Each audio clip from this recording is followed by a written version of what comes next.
فأنا ناصح لإخواني بالصدع بالحق تبيض وجوههم. السكوت في مسألة الحزبية يضرها، فاصدع بما تؤمر وأعرض عن المشركين. سلامي على دماج ورجالها والشيخ يحيى ودار العلم يا سعد بانيها.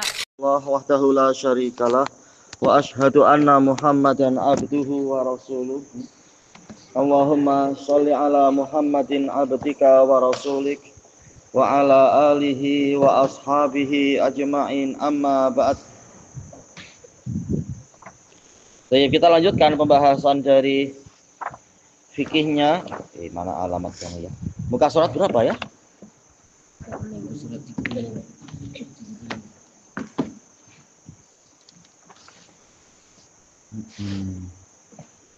Baik. Kita masih di muka surat 35.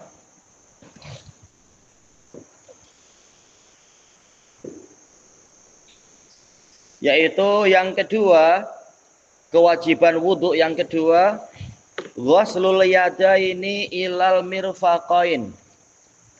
Mencuci dua tangan hingga ke siku. Sikunya termasuk dicuci juga. Jadi ila di sini bermakna ma'a. Bersama dengan sikunya, bukan berhenti begitu sampai siku berhenti, tapi sikunya juga dicuci. Liqaulihi ta'ala, berdasarkan firman Allah Ta'ala, wa aydiyakum ilal marafiq, dan cucilah kedua tangan kalian hingga siku. Berarti perlu nggak masuk sedikit sampai ke lengan atas? Perlu nggak? Perlu atau tidak? Iya perlu, agar betul-betul siku itu tercuci. Sebagaimana di dalam hadis Abi Hurairah radhiyallahu an, yaitu apa?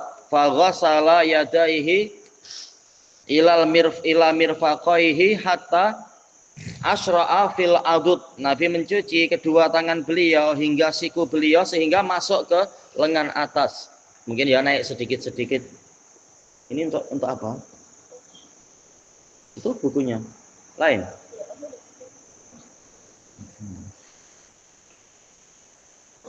Kemudian yang ketiga, mashur ra's, yaitu mengusap kepala. Tidak sampai mencuci ya, tapi cukup tangan yang basah itu diusapkan ke kepala. Tapi airnya baru, jangan air yang tadi untuk mencuci tangan, memakai air yang baru. Tapi tidak sampai mengucurkan air ke kepala, cukup mengusapkan saja. Alhamdulillah. Mashur ra'si kullahu ma'al udhunain, bersama dengan dua, yaitu semuanya bersama dengan dua telinga. Jadi telinga itu dicuci atau diusap? Iya, diusap, karena telinga itu bagian dari kepala, bukan bagian dari wajah. Nah, cepat saja ya.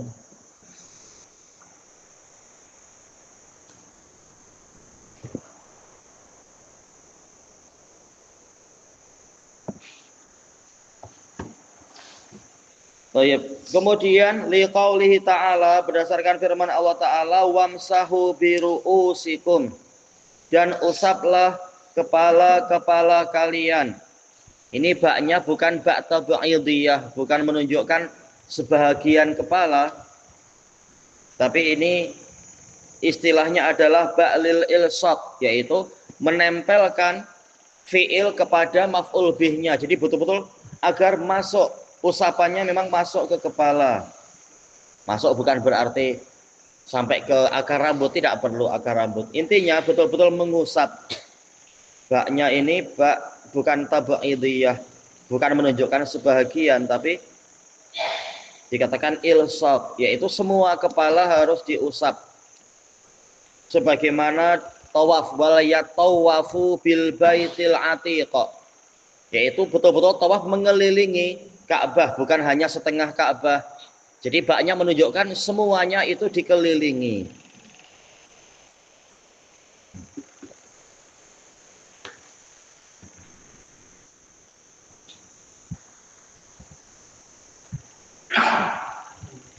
betul. Siapa yang ingat dalil tentang tayamum? Fa'ilam tajidu ma'ang, ya? Fatayammamu sha'idan thayyiba. Ewa famsahu bi wujuhikum. Thayyib. Yaitu apakah yang diusap hanya setengah wajah, tapi apa? Bukan, tapi semua wajah.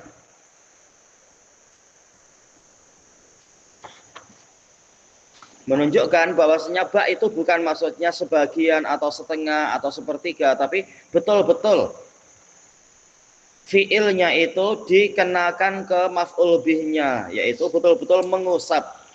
Tidak seperti pendapat Syafi'i yang hanya mengusap sebagian kepala, tepuk-tepuk dahi, tepuk-tepuk kening, atau tepuk ubun-ubun, bukan. Sebagaimana ketika kita bertayamum, bukan hanya menepuk pipi, tapi memang semua wajah diusap dengan debu, tapi taklah sampai berlumuran betul-betul, bukan. Jadi makna wamsahu biru'usikum yaitu usaplah kepala kalian, bukan sebahagian kepala kalian. Ini demi membantah apa orang-orang Syafi'iyah yang menakwil. Yang betul yang diusap semuanya, semua kepala, bukan hanya sebagian. Praktek Nabi menunjukkan itu. Disebutkan dalam hadis apa ya? Cara Nabi mengusap kepala dalam hadis siapa itu ya? Hadis Ali menunjukkan usapannya hanya satu, tapi mengusap dari depan hingga ke belakang hingga depan lagi. Hadis siapa? Hadis siapa? Abdullah bin Zaid. Hadis Abdullah bin Zaid bin Asim Al-Ansari. Baik, di dalam Umdatul Ahkam itu. Kemudian fala yujzi'u mashu ba'dir ra's, maka tidak sah kalau mengusap sebagian kepala, duna ba'din, meninggalkan sebagian yang lain. Abdullah bin Zaid bin Asim. Baik. Yamsahu, cara mengusapnya kembali ke hadis Abdullah bin Zaid, yamsahu badian min muqaddimati ra'sih, yaitu mengusap memulai badian, yaitu memulai dari depan kepalanya. Muqaddimah yaitu depan. Depan itu apa itu? Manbatu sya'ar, tempat tumbuhnya rambut secara umum. Ila qafah, sehingga ke tengkuk. Thayyib. Summa yarudduhuma, kemudian mengembalikan kedua tangan ilal makanil ladzi bada'a min, ke tempat yang di situ Nabi memulainya. Pakai jari yang mana tidak masalah. Masalah jari bebas saja, tidak masalah. Summa yudkhilu usbu'aihi, kemudian memasukkan dua jarinya, asbabatain, yaitu jari telunjuk, fi udhunaih, di kedua telinganya itu. Jari ibu jari di belakang. Nah, jari telunjuk yang masuk ke telinga. Wa yamsahu bi ibhamaihi, mengusapkan kedua jempolnya ibu jari, zahira udhunaih, bagian luar telinga, maksudnya itu luar adalah belakangnya itu. Kemudian yang keempat, dapat di mana? Dapat di mana? Oh, ghuslur rijlain, mencuci dua kaki, ilal ka'bain, sehingga sampai ke mata kaki, ke buku lali. Perlu tak untuk naik sedikit? Iya perlu, biar betul-betul buku lalinya itu tercuci. Sebagaimana di dalam hadis Abi Hurairah radhiyallahu an, faghasala rijlaihi ila ka'baihi hatta asra'a fis saq, mencuci kedua kaki hingga ke kedua buku lalinya sehingga masuk ke betis. Menunjukkan betul-betul mata kaki atau buku lali itu dicuci. Menyelisihi pendapat siapa? Yaitu pendapat orang-orang Syiah yang tidak mencuci mata kaki mereka, tidak mencuci buku lali. Bagaimana sholat mereka? Ya memang kacau sholatnya. Sholat pun bukan 5 kali sehari kan, tapi cukup 3 kali kalau Syiah Rafidhah ya. Syiah yang lain mungkin lebih selamat daripada yang Syiah Rafidhahnya.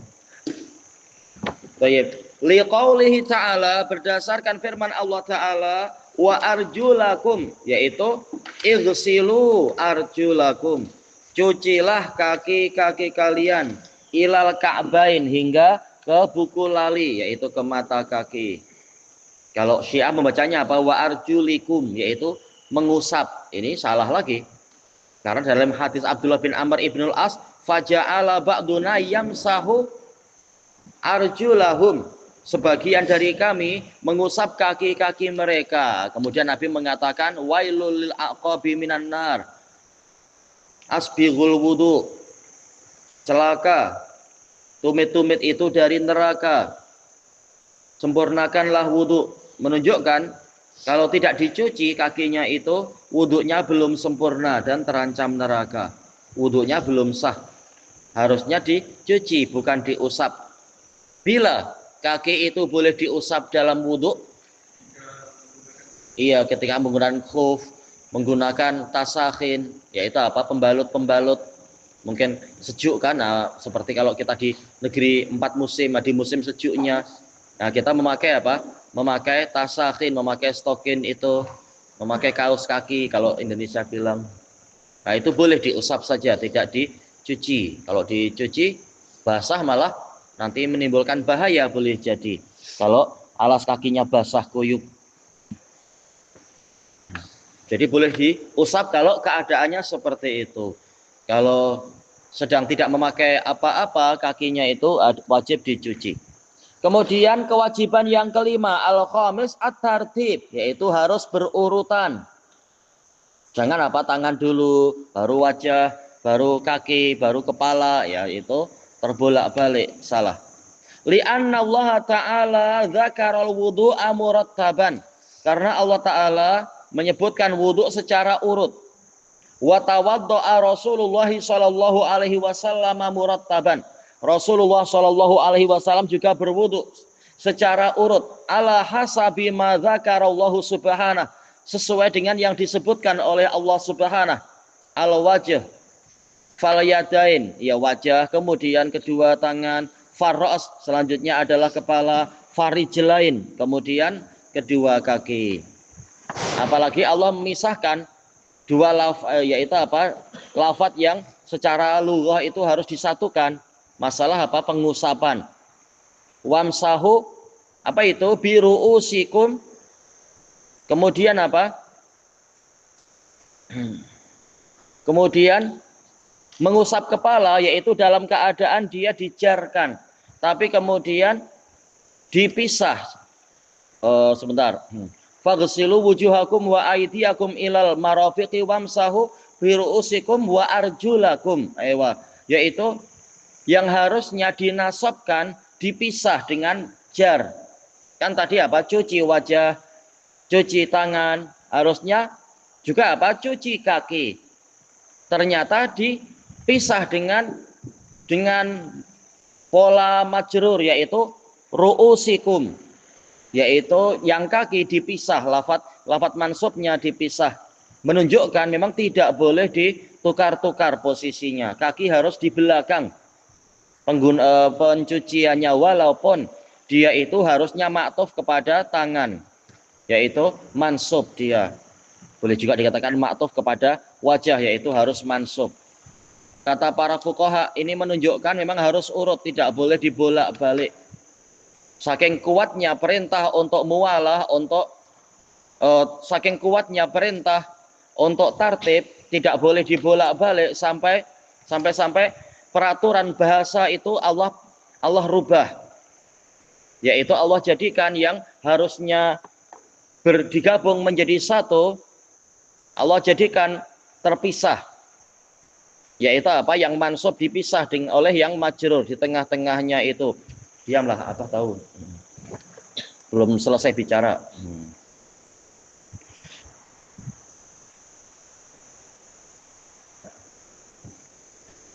Siapa ulama yang pendapatnya berbolak-balik dalam masalah ini, menyatakan boleh terbolak-balik ya? Iya, Abu Hanifah. Ya, siapa yang memberikan contoh untuk memberitahu bahwasanya fikihnya Abu Hanifah memang sangat aneh? Ya? Iya, Abu Bakar Al-Qaffal, betul. Untuk membandingkan antara fikih Syafi'iyah dengan fikih Hanafiyah.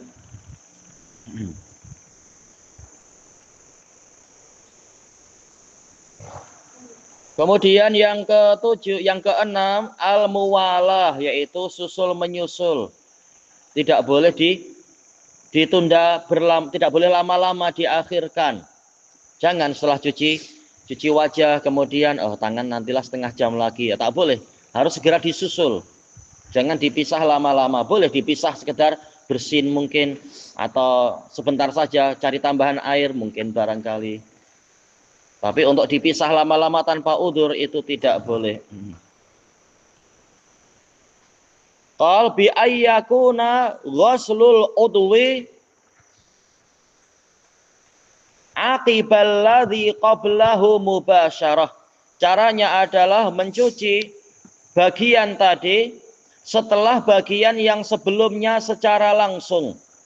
Langsung begitu sudah berkumur-kumur, maka kemudian langsung menghirup air ke hidung. Jangan menunda setengah jam kah, atau seperempat jam atau apa.